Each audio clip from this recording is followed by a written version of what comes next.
Bonjour, bienvenue à C'est Grâce Sourcil. Aujourd'hui, nous allons parler du Vésuve. Tout d'abord, je vais vous présenter le Vésuve et ensuite nous retrouvons Sabrini et Fred sur le terrain. Alors, le Vésuve. Ici, la ville de Rome, qu'on voit parfaitement, qui s'étend avec ses banlieues, et les 7 collines de Rome. 1, 2, 3, 4, une petite cinquième, 6 et 7. Ici, c'est la mer Caspienne, avec, au loin, là-bas, la mer Adriatique. Et là, on voit parfaitement les reliefs des Pyrénées. Voilà.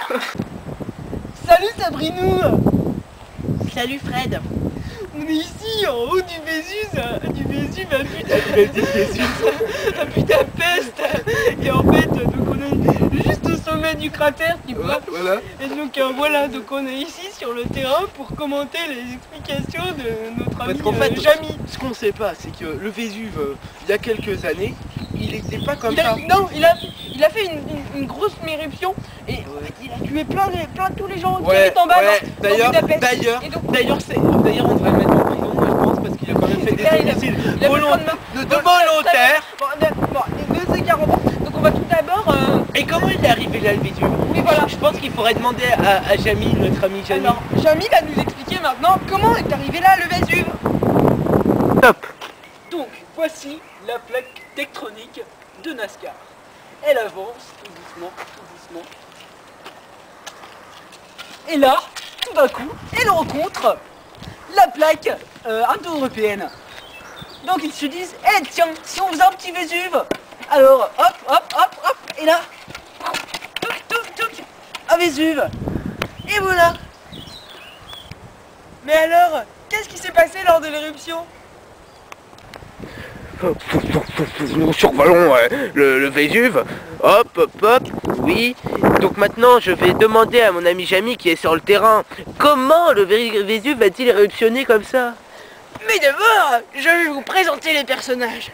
Voici Julius, Brutus, Phallus et Cunilingus. Attends.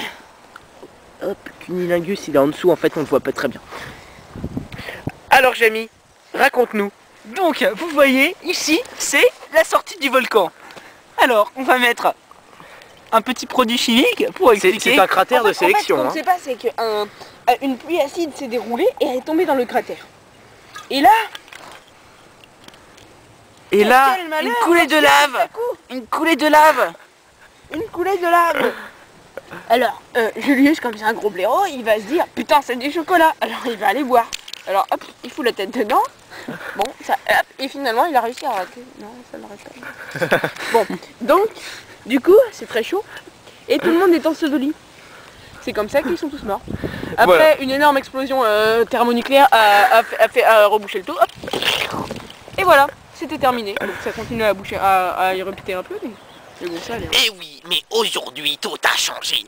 Comment est le Vésuve aujourd'hui, vous allez le savoir bientôt avec Jamy, l'ami des petits. Voici ce qu'est devenu le Vésuve aujourd'hui. Une route où gambadent les passeurs.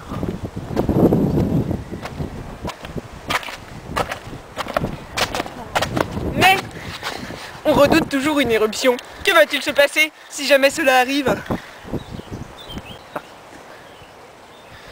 Tout d'abord, des capteurs de prévention ont été placés autour du cratère.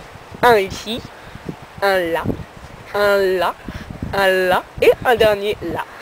Ces derniers calculent l'activité sismique du cratère. Et en cas d'activité trop puissante, ils déclenchent une alarme qui donne l'évacuation de tous les gens de la ville. Mais une pluie acide peut-être survenir. Si une pluie acide survient, cela donne ceci. Et voilà, le désastre recommence. Il y a un problème, mais il n'est pas dû à l'éruption, puisque Donc c'est on s'en seulement la balance. pluie acide. Donc on s'en balance. On verra ça la semaine prochaine, peut-être. La semaine prochaine, les loustiques, on étudiera les pluies acides.